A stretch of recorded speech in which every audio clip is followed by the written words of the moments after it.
Welcome back to Heartcore. I'm Gabby. And I'm Abby. And today we're reviewing Panic at the Disco's A Fever You Can't Sweat Out. Yup.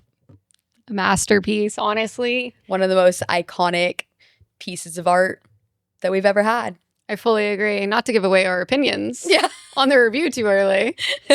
Don't worry, we have more thoughts. We do have more thoughts, but I can't say I have a lot of negative ones.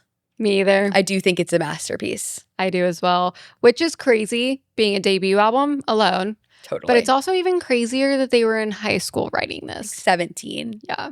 I read that Brendon wrote all of the musical composition and Ryan wrote all of the lyrics. Yeah. And Insane. like that's unfortunately where we're lacking sometimes with new Brendon Panic. writing all of the instruments is crazy. No, it is. though. He's so talented. So crazy. Like as a Ryan Ross stan, like sometimes I don't give Brendon the credit that he definitely deserves. I'm fully with you. Like we're both a Honestly, little bit. in this review, I was like, You were learning. okay, Yeah. he deserves more props than I give him. I felt the exact You same know? way. I was actually starting to feel bad Yeah. at like how elitist I was being. But then also like But then remembering how elitist he has been. he has been. And then also like thinking about how elite this album is. Yep. And that is because of the combination. Yes, it's about them working together. Yeah. Like them together. Nothing is the same as them together. No, it's not the same soup. But Mhm. that's another thing that I thought of while doing this review is I am very intrigued to do a full review of another Panic album. Yeah. Because this is probably the only album that I know In its by entirety. heart, Yeah. you know? Me too. I don't know any of the other albums by heart. I know like songs, obviously, here and there. But when I was like really giving this album a listen through, I was like, damn, all the bangers are here. Not all of them, but like the majority. Yeah. You know? They all live on this one masterpiece that's like, it's a pretty pretentious album for them being in high school. Pretentious. I wrote that down so many times. I wrote it down so many times too. I was like, they are so sassy and like so smart. Yes. So smart. Like this is, I mean, obviously it's like a very, there's lots of concepts in the album, but it's also kind of a concept album in a way. Like they're all touching on all the same like themes, I feel like. I feel like sonically, yes, the whole thing is a concept album. Yeah. But each album individually, theme-wise, it is pretty all over the place. But somehow it works. Yeah. Because sonically, I think. It all like, because comes it's like, together. It's like broadway-emo. Totally. It's so theatrical, which like I love the theatrics, obviously, as we all know. But they just took it to another freaking level, like the highest level that could ever be done, I think. Like it's a whole show in one album. Yeah. And like they like referenced that they liked like vaudeville performances and stuff like that, like taking a lot of things from different people, like comedians and like actors and like singers, like throwing them all in the soup. And movies and books. Oh, and there's so many references. Stories. Like it is so interesting that we, you know, there's a full song about a movie. And then there's a full song about Ryan Ross's dad. Ex-girlfriend. Oh, yeah. And his dad was an alcoholic. Yeah. And then, his ex-girlfriend. Yeah. And then, being at a strip club. But yet they all mesh together. Yeah. But it is like a lot of the album I do feel like is like about people's like how they act sometimes and then like how they act other times. Yeah. And like comparing the two almost. And Yeah. it's like even though they're all about different things, it's like common theme almost. Yeah. I don't know. I just realized that how smart the album was when I was like giving it such a deep listen through. And I was thinking to myself, like, yeah, like they do really just fit together. That so is a beautifully. really good point because I do think that a lot of the songs are about not everything is black and white. Like you can see someone or a thing a certain way, but maybe you're glamorizing it and actually underneath it all, it's not all it's cracked up to be. Like, I think that is like in quite a few songs. Yeah. Like there's so much like hypocrisy talk. There was obviously like so much religion talk. There was like, we're talking about prostitutes. We're talking about sex work. We were talking about like it all. Yeah. All on one album. Being a brand new band, being teenagers trying to make their first album. Babies, like literally and talking about it. Who knew or who knows if this is even the sound that they wanted to have based off of the lyrics of one of the songs being like, you know, we've been told to do this, this, and this, and like blah, blah, blah. Who knows? I know. That's true. Especially since like they were discovered via this album by Pete Wentz. Oh, I wrote that down as a fun fact. I didn't know if you knew that. Damn, yeah, I did know that. But like, wait, do you know how? Yeah, I do know how. Damn. Yeah. Well, for anyone that doesn't know, Ryan and Brendon sent their demo, like emailed it somehow to Pete Wentz saying, your band sucks. Listen to this. Pete opens it up thinking he's going to be like, fuck you little kids. Like, this is trash. But then it was fire. And then he signed them to his record label. He signed them without ever hearing them live.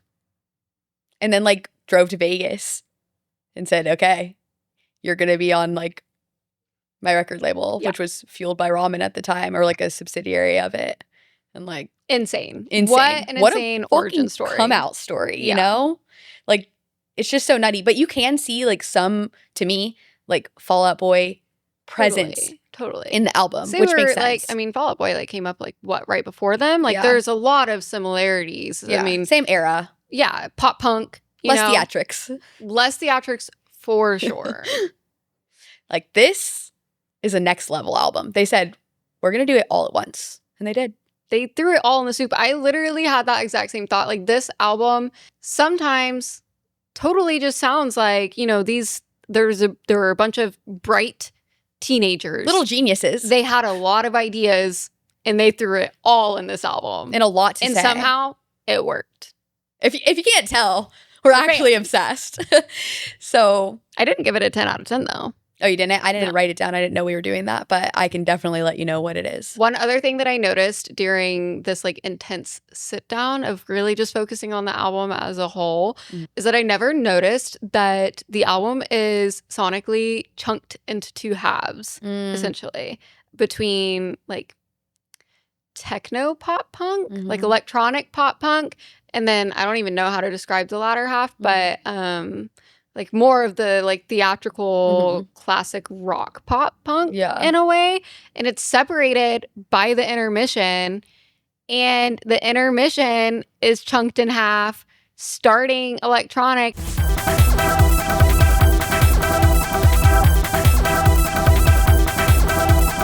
And then going into the piano.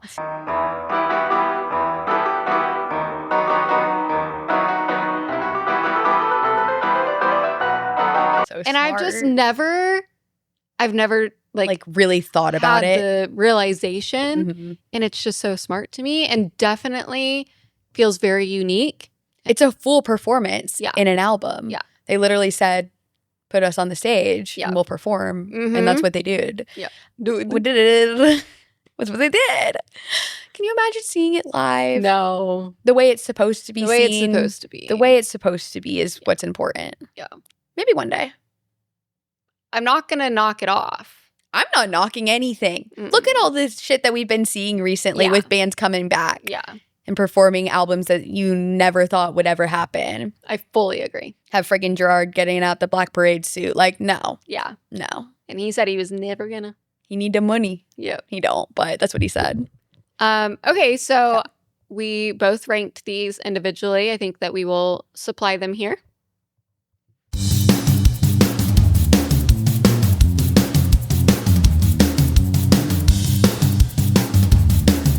But now we're just going to chat through, you know, like our most favorite songs, honorable mention or two, and then chat about our least fave. Yeah. And then all the songs in between.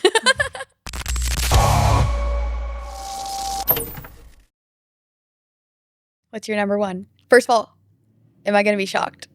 I don't think you're going to be shocked. Okay. Well, I don't know what that means. I don't know. I'm just curious. If My you, number if one. you think that I think that it's going to be what I think. I think so. I don't know. I wouldn't be surprised if we have the same one. Okay. Mine is, it's just the answer. It's just perfect. It is the answer. It is the only answer. It's the epitome of the album. Like everything that I love about the album is in this song. Me too. Like I think it really showcases Ryan's lyricism so insanely well. The storytelling, fabulous. The writing, smart. Brendon's vocals, fire. Like he sounds amazing. Like and an angel. There's just so many lines that I desperately love in this song. Me too. But I mean, obviously above anything, like the chorus itself, no raindrops on roses. that whole stanza.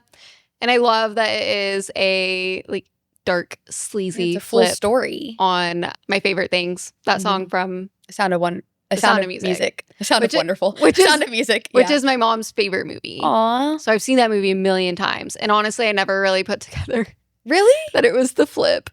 That's so funny. Until she told me. Yeah. So, and it only makes sense. Yeah, it does make sense. I love it. Like the little sleazy version of it. Yeah. Well, it's just like they grew up in Vegas and there's like so many stereotypes in Vegas and like they really played into that on this song. And I just think the way they went about it was like so clever. And also like, who knew? Like final song, best song. Yeah. What? Yeah. Like, can you imagine getting this on a CD or something? And you think all the bangers are done. You think they're done. And then they hit you with this? I can't handle it. Okay, also, like, have to pay respects to the song title. Because, like, how clever for freaking 17-year-olds. Like, it just doesn't, I know we're just, like, saying the same things over and over, but it doesn't make any sense to me. You know what I mean? It's like, oh, okay, you can't preach morality until you build God. Yeah. Until you're God. Yeah, I mean, they were talking about, even though some of the lyrics are so pretentious and tongue-in-cheek and whatever. In the best way. They're also talking on, like, such big topics. Big themes, you know? Like, really making a whole album about hypocrisy and things not being black and white and everything. Religion and, like, morals. And it's a lot. And being 17 is just crazy. Even if you're not 17. Being 35 writing this, to me, it's just really smart. Like, I mean, this is, like, a literature major writing an album. Yeah. An author, one would say. An author. Okay, what's your number 2? My number 2 is But It's Better If You Did. That's mine too! And isn't this exactly where you like me? I'm exactly where you like me, you know. Praying for love in a lap dance and playing in naivety. Oh, isn't this? That's because you can't play with what's perfect. No, it's a true You can't play. It's a true masterpiece. It is divine in every sense. Actually, I get the chills thinking about it. Every time I like hear the first note, I'm like blessed. Yeah. Like I'm truly blessed by this song. And like I think the thing that like actually is just insane about this song is like the ending, like the bleed out into I Write Sins. The transition is the smoothest transition that's ever existed ever.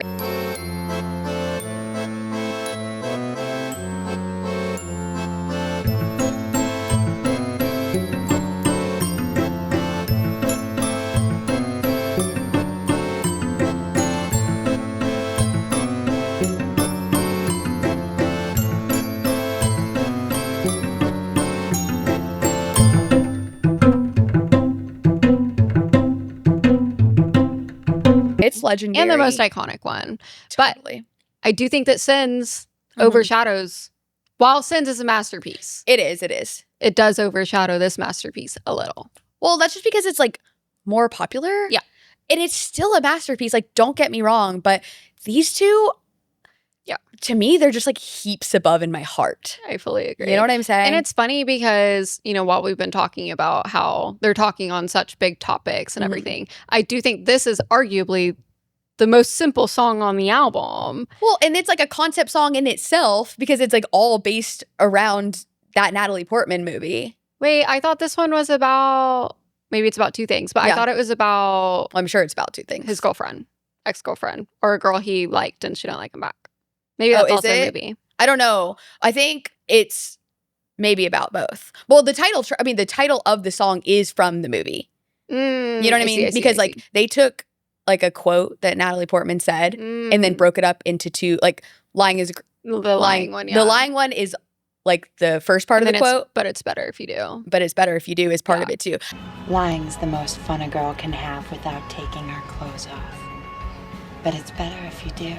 I don't know actually if this is like has to do with the movie or if they just got the title. I don't know because I've never seen the movie. But it is like definitely a play on how Ryan Ross's girlfriend cheated on him. Yeah.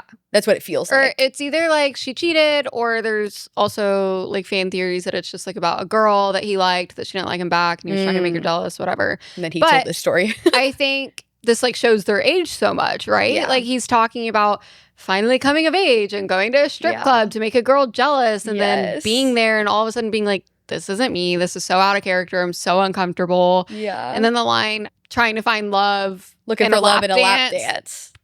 Like, so cute. You're so, like, you're in this supposedly supposed to be sexy, whatever, place. but you're miserable, just like wanting your... Well, it's like the juxtaposition. It's like how reality is versus what you're actually experiencing in it almost. It's like, it's so deep, and I think they meant for it to be deep, which makes it even deeper.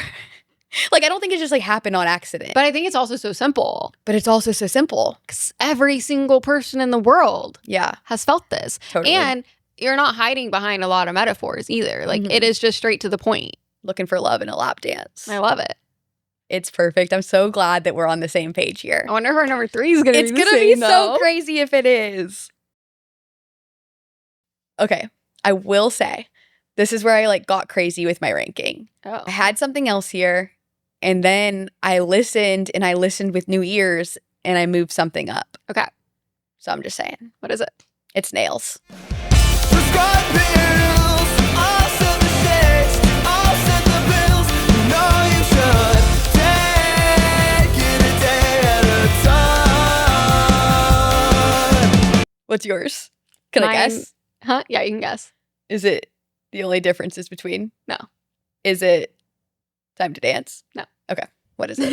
It's Lying. No testosterone boys and hard-looking girls. Will you dance to this beat and hold on their claws? No testosterone boys and hard-looking girls. Will you dance to this beat and hold on their claws? Oh, okay. Yeah. Yeah. No, that is like extremely fair. Lying is my number 4. I don't know why I didn't say that as my like follow-up to what it could be. I went off the charts, you know? Huh? Like when I asked you what it was, I should have put what my next one in line was. That would make the most sense. That would make the most sense because we've been in line. Well, because that's what I replaced it with. I know. Yeah. Damn. If I wouldn't have done that we crazy would have had all move, three we would have the had same. all 3. Yeah. But yeah, no, Lying is number 4 Okay, tell me for about me. Nails. Okay, let me tell you about Nails. I like just had this moment with it.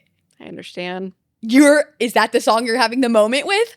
That makes so much sense. Are you obsessed? I am deeply obsessed. So I was telling Gabby before we started recording that That's like we were so talking about whether or not funny. we were happy with our ranking because we get in our heads and we're like, we hate putting it on paper and like making a definitive ranking about things. So I told her I had a pretty strong idea of what my ranking was before even doing my like homework, and then did one listen through, and I decided to just stick with my guns of what my original ranking was because it's been that way for like the past 10 years. And then through this listening, Nails, I just had never really It has like so much paid that character. much attention to it. Me either. And then I did. I'm It like, oh my changed God, me. like I know next week my ranking is going to be so different because I'm going to be hyper fixating on this Nails. album and on Nails specifically. It has so much character. I love the auto-tune. I love the meaning behind it. It is so deep. A lot of people hate on the auto-tune. I love the I love use of it. auto-tune. I love auto-tune. I love hyperpop and like shit like that. I love like the glitchiness of it. Obviously, I love the electronic undertones. Like, I love how smart it is. Yeah, like how it's all so about Ryan's smart. dad. And then struggling with alcoholism. And then Brendon is purposely stuttering, maybe Making it sound singing like he's things slurred. off key, slurring, autotune, like purposely as if sounding he's fucked drunk. up. Like, yeah, it's literally insane. it's so smart. Then I went back and listened to like the demo version of this. Oh, because like that's what gosh. Pete heard originally or whatever when they discovered I didn't know them. that. Yeah, I'm gonna play it for you for sure. Like It's like sounds, sans autotune, right? yeah, not so much autotune. Almost made me want to cry though because of how it's really I good. bet it's like really gut punching really without the different. autotune. It's really different. But this one, this is a vibe. This makes me want to dance. This one's like so well played. Also, did you know that Ryan Ross's real first name is George? No. Found out that as well. Thought it was Fun. kind of fitting. George. Yeah. Anyways, this was my hyperfixating. song just like you, and I kind of had this feeling, and I'm so happy we're so aligned, but also I'm kind of sad because Lying is my number 4 and it was my number 3. I just pushed Nails. Well, you know, it's crazy. I put Nails As 4? No, as last. Why? Or because you're going with like your true last original outside ranking. of introduction and intermission. Yeah. It's the last song because I was going with my true like Original feelings. Yes. Got it. I kind of like for my top 2, I like stayed true to like OG me, and then like the rest of the ranking, I kind of let my true feelings now. I didn't have enough time. Like if I would have started this review homework 2 weeks ago, or 3 weeks ago, I know it would be different. Yeah. I know it will be different next week. I just do. But unfortunately, I just like had to stick with. Yeah. And then I also felt disrespectful to all the other songs because I've spent 10 years on them. I felt that way too. You know? I even felt bad for putting Lying as 4 because it is a perfect song. And like we have to like, I put it as my honorable mention because I still wanted to talk about it so badly, you know? And like every time I see it, I just think of that meme, you know, Which the one that like, it's like, is this still me that makes you sweat? And it's like and it's a picture of them with their babies. babies. And it like cracks me the fuck up. I love that one. And then also the Fall Out Boy one where it's like, I don't know, something about, I think it's probably like notch on your bedpost or whatever, lying on your back. And then it's them 17. It's so freaking funny. It's like, this is what you looked like while you were writing these like extremely sexual lyrics. Yeah. Okay, so like, tell me how you feel about Lying. I mean, I'm sure I feel the same exact way. It's just a perfect song. Also, I think it's the sassiest song on the album. Like the lyrics are sassy. Brendon's delivery is so sassy and theatrical, and I just love it. He's quick with it. He is so quick with it. Very sassy and like almost like being arrogant, but also like hiding a layer of hurt. Like there's just so many emotions that you can feel from this song. And then also something that I found interesting, or I just like remembered something. So like the lyric is dance to this beat. And it reminded me, I was listening to this interview, I think it was of Pierce the Veil, and they were talking about, I think they were talking about writing Clyde with the Sky. Yeah. And they were saying how the most popular bands, I think they mentioned MCR and stuff, they always write into their lyrics how to interact with the song. And so I thought it was just really smart of them to do. The and they do it throughout the entire album, but really like it really like stood out to me in this song, Dance to This Beat. They're telling the audience, the listeners, exactly how to interact with the song, which then makes even more sense because of how theatrical this album is. Like, okay, because the dance portion in the theater, like you're telling the crowd how to react. Yeah. So I just, I don't know, it's like very full circle and like I love put it all together. I literally love that. Also for 2 seconds about Nails, why was it also kind of giving Statica? Right? I love autotune. I love autotune. That's why I like Statica. Throw it in there. Okay, I also had one other question for you, but like, I'm not gonna lie, when we were doing the Slipknot comparison thing, I had that comparison. Ronnie? No, not Ronnie. Like 21 Pilots, but which is literally crazy. Like the Slipknot people are not gonna like that. But my big comparison was in here that I thought we were gonna have the same comparison. Yeah, and it's on Time to Dance. And like the very intro of Time to Dance, it is Disasterology. Really? Like it is.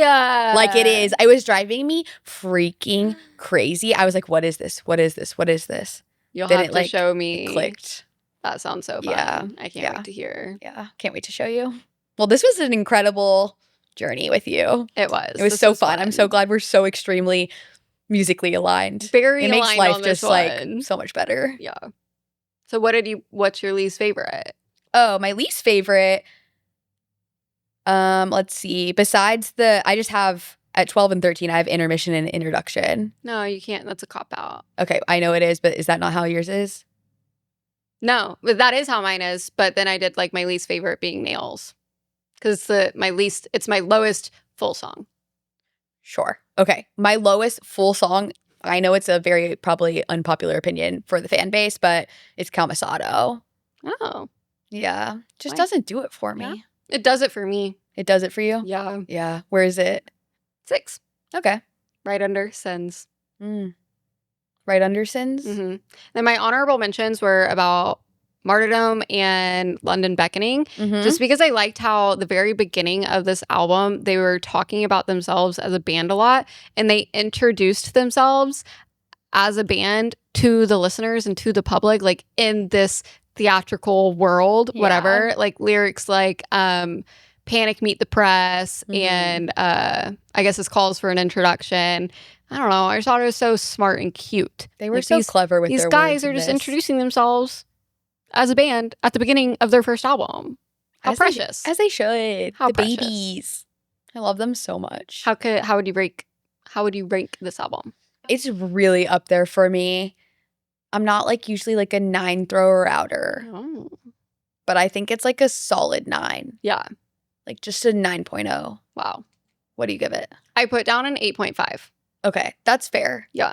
Like, I don't think it's a perfect album. No. But it is a It's not- masterpiece. It's not. And it's one of my top perfect. albums. Like, it is one of Yeah. my founding pillars. Yeah. One It of your truly founding is. fathers. It is. Yeah. It's up there on the monument. No, that definitely makes sense. I like grew even more of appreciation for the album while listening to it and like finding so much stuff that I didn't really pay as much attention to when I listened to it back in the day. Yeah. Yeah, I don't know. 9 feels right. Well, let us know your thoughts on this album. Would love to hear about your favorite songs on the album, what you would rank it overall. How it compares to our list. If you guys have any suggestions on other albums that you want to see us rank, we would love to see those in the comments as well. And if you enjoyed this video, show our button some love. See ya.